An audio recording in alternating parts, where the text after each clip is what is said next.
d'abord dañuy sant borom subhanahu wa taala bu baax a baax moom mi ñu mayoon daaw ci waxtu ni mel ñu mébétoon def mu sotti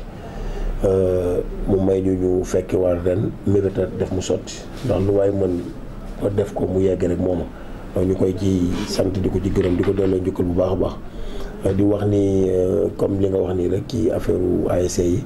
d'abord wax naa ko sànq bi may toog ak ñoom te tey je tiens vraiment wax ko à la presse wax ko aussi devant la télévision mooy satisfaction man en tant que maire ak aussi bu kii bi ñu am personnellement à ci waa ODCAV sànq wax naa ko président Diawara ne ko personnellement dama dem sax ba ne personnellement mais je peux dire la commune tey ba pare wax ci sama tour que dañuy remercier vraiment l'ODCAV mais surtout la personne morale muy le président Ousmane Diop de par l'ouverture d'esprit de par l'accompagnement et la compréhension ak aussi système bi muy manager une structure aussi complexe que l'ODCAV yi boo xam ne dafay dajale ay nit ñoo xam ne fi ñuy jóge bokkul ni ñuy xalaate bokkul ni ñuy gisee bokkul mais à chaque fois il est à la hauteur des attentes moo tax ma ne sànq di ku may gërëm ku may remercier la di ko féliciter et aussi approche bi mu am ci relation ak institution yi fi nekk ñu ci mel ni pour dellusiwaat ci subvention yi lu ñu war la ñu di ko def di ko jàppale suñu ay ASC bëgg nañ tamit nag bu ñu yàlla kàttanalee toujours ñu koy def waxtu wu gën a teel bii wala bu ñu toll mais des fois aussi boo seetloo nawetaan ni fi muy placé wu tout le temps buy egsi day dajeeg bu rëccee korité bi du rëcc tabaski bi des fois day dajeeg ouverture des classes day fermeture des classes comme nii xale yi nekk en période d'examen mais aussi ñoom it ci xalaat ñu ne nañ pousse may xale yi jàng ñu def seen examen ça aussi grandeur la ba xale yi def examen ba pare ñu soog a dugg ci activité de vacances parce que mënoo démarrer ay match coupe alors que xale yi am na ñuy def examen fa lañ koy teg di def leneen te loolu constat bu ñu def la à chaque fois boobee coïncidence ñoom dañuy pousse bu ñu ko poussé nag mu jéggi korité gi tout le temps day jege si tabaski te nag bi ñu toogee ci CRD bi sax maa ngi tooñ le préfet du département mu ne ma monsieur le maire est-ce que ci CDD bi mu ne ma monsieur le maire est-ce que subvention yi mënu ko am à temps ma ne ko ren moom préfet man de après tabaski ndax tabaski ak nawetaan bu taxawee tabaski muy priorité parce que am ñoo xam ne ay jaam yàlla yoo xam ne xëy na seen loxo jot seen ginnaaw ndimbal war la ci ñoom te institution bi daan ko def donc loolu la ñuy privilégié nawetaan ñu ana nangul ñu ko mais liñ leen waxoon mooy su tabaski passé rek premier engagement bi ñuy def mooy songu affaire subvention yi te it noonu ñu ko waxee noonu la ñu ko defee bañ ko engagé woo naa président Ousmane informé ko mais vous savez avec l'unicité des caisses des fois day dem ba caisse yi dafay suuxe il fallait gars yi wutoon xaalis mais ba mu matee rek période def ñu woo ñu génnee subvention yi woo leen mais avant boobu lijjanti nañu ba équipe bi waroon dem phase nationale muy gunóor ren du leen waxtu ba mu jotee xaw na yéex sax as tuut mais fexe nañu ba la ñu war la woon ak ñoom muy million bi ñu waxoon ne dinañ ko jox ASC bi dem teg nañ ko ci seen loxo tey ñu woowoon les 27 ASC ñaar fukki ASC ak juróom-ñaar yi nekk suñu biir commune kenn ku ci nekk liñ daan def ci subvention ñu teg ko ci sa loxo muy ñaar fukki junni ODCAV dañ daan def at bu nekk ñu xam nañ ampleur organisation ak charge yi nekk seen kaw mais dañuy jàpp rek ci niveau bi nga xam ne jàpp nañ ni moo ñu war ñu yëkkati enveloppe 500000 teg ci seen loxo zone yi chaque finale dañ daan joxe 1 million jox nañ leen ko ren équipement yi moo ci dese incha allah. ki koy confectionné ñëw na fii nous avons 3 zones. et chaque zone ñetti zones yi kenn ku ci nekk million lañ lay jox sa final. te teg nañ ko ci sa loxo. yeneen yi ñu joxe yëpp mooy li nga xam ne def nañu ko mooy final fi jot a jaar ñu invité ñu ci mairie ba ci am taxawaay ñu dem dugal ci suñu loxo donc loolu la ñu doon globaliser tey pour jox ko ASC yi moom la leen fi dajale woon. profité tamit pour ñaaxante ci suñu biir bi mooy xam nga moom nawetaan mouvement nawetaan seen partenaire privilégié et seen partenaire stratégique mooy mairie yi. donc mairie yi. dañuy góorgóorlu lu ñu mën rek pour jàppale mouvement nawetaan tax parce que c'est une manière d'appuyer la jeunesse. te tey booy wax organisation bu ni mel surtout mu nekk même bu dee football de masse mais l'esprit mooy activité de vacances la. activité de vacances boobu nag ña xale ya cay dem di ko def ña koy seetaani ña cay wër ñoom ñëpp ña cay def cours de vacances di def lépp donc il la pour mairie bi jàpp ci. bon enveloppe bi boo seetlee li ñuy def yëpp on était à 7,865,000.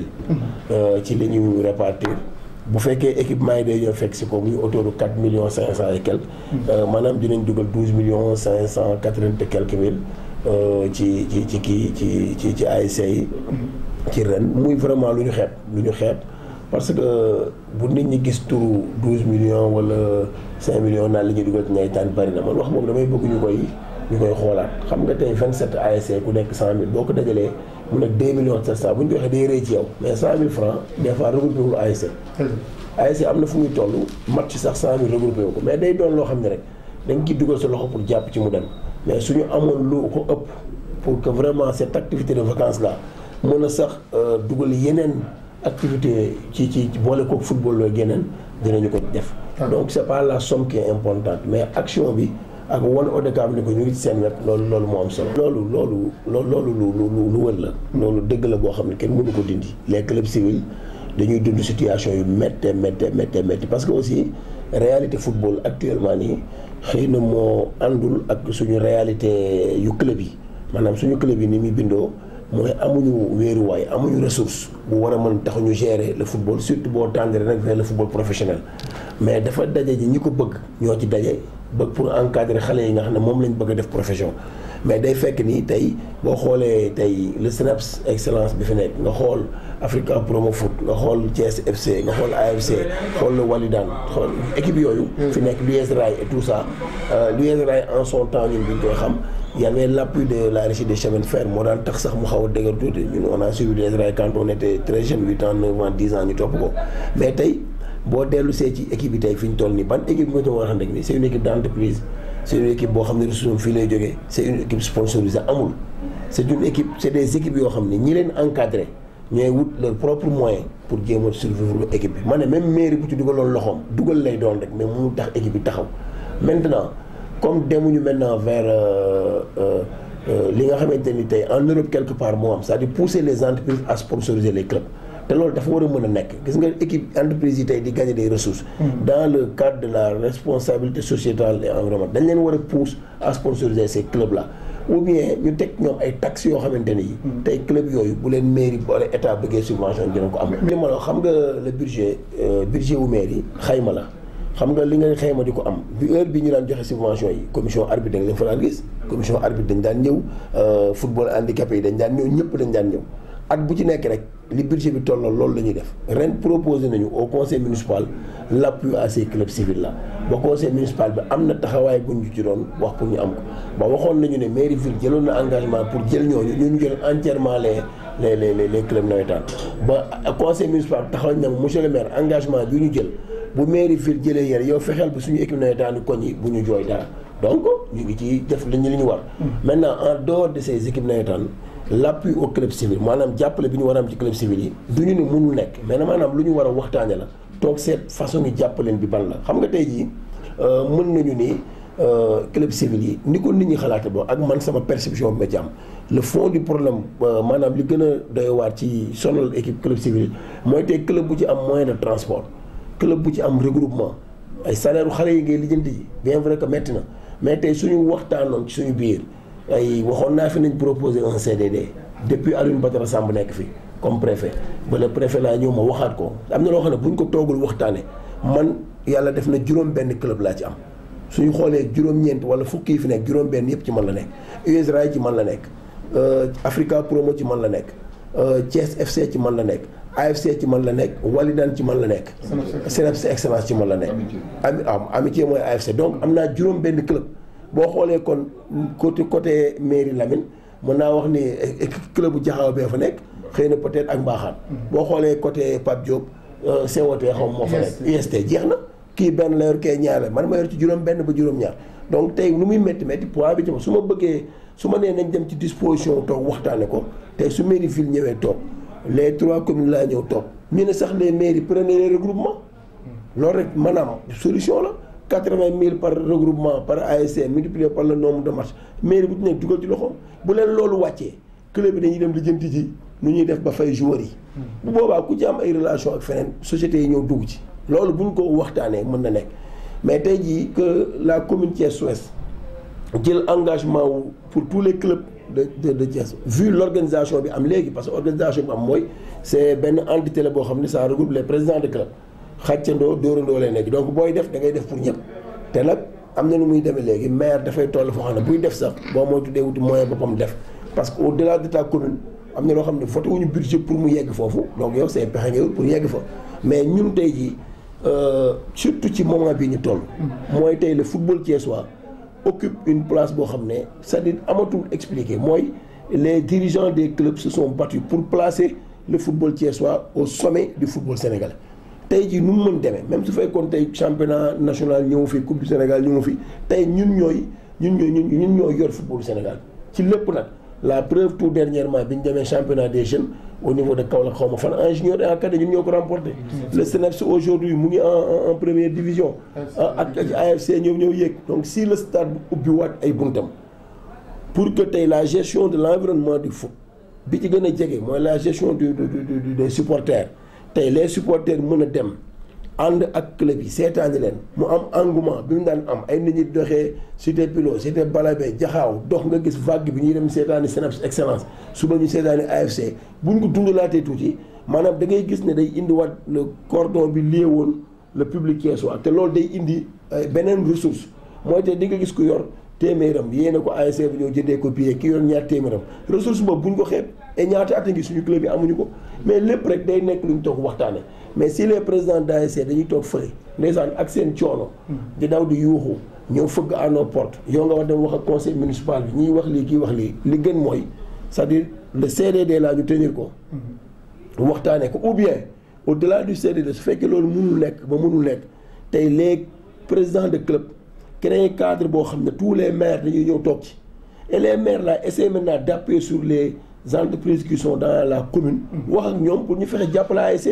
su benn entreprise mënee maye ñetti regroupement nga am ci 10 entreprises ku nekk maye ñetti regroupement mais bon nga am 30 regroupement Lamine def ko Pape Diop def ko le maire de la ville def ko ñun ñu def ko mais je crois que mën nañ koo gérer mais su fekkee dañuy toog di xaar maires yi def lii d'accord ñu ngi ñëw vers les maires man je ne nie pas qu'à chaque fois ñëw seet si ma et pour man damay am pincement de cœur su ma mënul régler problème boobu parce que lii Lamine ak Pape Diop ak Talla du man je suis dans le milieu man tout ce que je suis devenu aujourd'hui c'est grâce au sport te fii may wax ak yow je suis le coordinateur de l'association des entraîneurs éducateurs de football de Thiès ba pare nekk le vice-président au niveau national chargé de la vie des cellules donc dafa am taxawaay boo xam ne moo ma ci war moom lañ ma ciy xaar mais je crois que cette année-ci comme tey président club yi ñu ngi koy wax les maires di ko wax les kii di ko ñëpp ba mu dem nekk sax une préoccupation de l'ODCAV pour appuyer ces clubs je crois que buntu mu ngi ubbeeku li des nag mooy na ñëpp humble c'est-à-dire que personne ne monte sur les toits ñu wàcc ñu toog autour d'une table taire certaines considérations et benn bët bu ñuy xooli nit ñi ñoo xam ne lii footballu Thiès la man mënuma cee génnee Diawara mënu cee génnee Albouri mënu cee génnee Pape Sidi mënu cee génnee ñun ñoo ko bokk ñu toog waxtaanee ko seet ni mu rafete nag ba pare ñu wax ko dans la plus grande discipline ñu jéem a piloter ce football là. waaw donc di remercier encore monsieur le maire mi ñu fi woo tey ASC yi nga xamante ni ñoo nekk ci mairie Thiès Ouest toll ci ñaar fukki ASC ak juróom-ñaar donc leen jox seen subvention traditionnelle ren nag mu woowaat ñu ci pour ñëw teewe loolu ci biir loolu président ODCAV moo fi waroon a ñëw teew waaye yàlla dafa dogal mu nekk ci ay xalaat mu woo ma mu ne naa ñëw représenté ko fi loolu nag dañ ci remercier bu baax le maire Adama Sow ndax lu mu yàgg di def la tey bu ñëwee woo suma ASC yi ci moment bi xam nga souvent dañ naan bu teel a jot subvention yi mais subvention yi boo ko teelul jot it da nga ko jot waxtu woo xamante ni dana fekk ASC yi ci ay xat-xat te waxtu bi xam naa ne fekk na ci ay ASC yu bëri ay xat-xat ndax période bi day fekk ASC yëpp nekk vraiment à sec donc fu nga ñëw jàppale leen ku ci nekk nga jox ko subvention la somme de 100 000 francs donc jàppale ODCAV avec une enveloppe de 500 000 francs tey jii nii mun naa laa wax ni moom rek mooy le seul maire buy subventionné ODCAV alors que am nañ fi yeneen mairie donc ODCAV sollicité leen xëy na mën nañu réagir peut-être plus tard mais en tout cas depuis 2 ans 3 ans 4 ans donc moom mii à chaque fois que bu jox subvention ASC yi dégager une enveloppe de 500 000 francs jox ko ODCAV. donc jàppale ko ci ay activités léegi rek dégg nga ko bi mu jëlee kàddu mu jëlaat engagement ne dina accompagner waat ASC yi déwén incha allah rabi jàppale leen ci seen i réaffiliation fayal leen seen i assurance ñaar fukki ASC ak juróom-ñaari fi ne réaffilier leen fayal leen assurance ba pare jënd leen ay licence loolu nag mu nekk une très grande première ASC yi ñu rafetlu ko te incha allah bu ñu demee aussi président ODCAV nañ ko jotali moom it taxawaay bi mu ci war a am dina ko taxaw ASC yeeg ñëpp donc di ko remercier profondément ci geste bi mu am donc loolu bettuñ ci moom parce que xam nañu ko sportif la tey